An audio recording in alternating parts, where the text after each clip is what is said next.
மிதுன லக்னம் ஏன்னா நிறைய கேள்விகள் 5ஆம் இடத்திலே 9ஆம் இடத்திலே அவயோகிகள் இருக்கும்போது எப்படி இருக்கும் அதை நாம சொல்றோம். இந்த காம்படிஷன்ல இருந்தா எந்த விதமான கெடுதலும் இல்லை.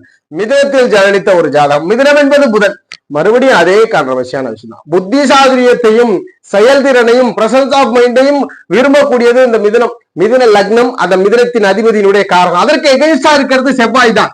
வேகம், துடிப்பு, எதையுமே யோசிக்கலாம் தேவையில்ல, எடுத்தோம்னா உடனடியான ஆக்ஷன் தான். அடிச்சு எதையும் துவம்சம் பண்ணலாம், அடிச்சு எதையும் செயல்திறனால் செயல்படுத்தலாம். நின்று நிர்ணயித்து பொறுமையாக செயல்படக்கூடிய குணம் செவ்வாய்க்கு அல்ல, செவ்வாய்க்கு கிடையாது. எதையுமே செய்து காட்டணும், செய்து முடிக்க வேண்டும் என்ற அந்த வீரிய தீரியம் புதனுக்கு அப்படி அல்ல. நேர்மாறாக எதையும் பொறுமையாகவும் நிதானமாகவும் நிலைத்தும் எவ்வளவு காலமானாலும் காலம் தாழ்ந்தாலும் சரியான இடம்பொருள் அறிவு வரை பொறுமை காக்கக்கூடிய பண்பு. அப்ப முழு அவயோகியாக செவ்வாய் வந்துடுறார்.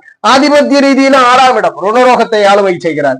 11ஆம் இடமான லாபத்தை ஆளுமை செய்கிறார். அப்ப இந்த அமைவுகள்ல ஜாதகத்திற்கு 5ஆம் இடத்துல செவ்வாய், அது போல 9ஆம் இடத்திலே செவ்வாய் கும்பமனையிலோ துலாமனையிலோ இருக்கிறார்.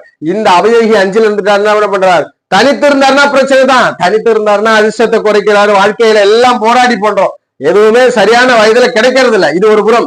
சரியான வயதில் கிடைக்கிறது இல்லை, எல்லா அதிர்ஷ்டம் தடை பண்றாரு. ஆனால் பிறகு கிடைச்சாலும் நிலைச்சு கிடைக்கிறது. பிறகு அதிர்ஷ்டம் குறைவாக ஆரம்பத்தில் இருந்தாலும் பிற்பகுதி வாழ்க்கையில பெரும் அதிர்ஷ்டம் செய்யக்கூடிய விதி.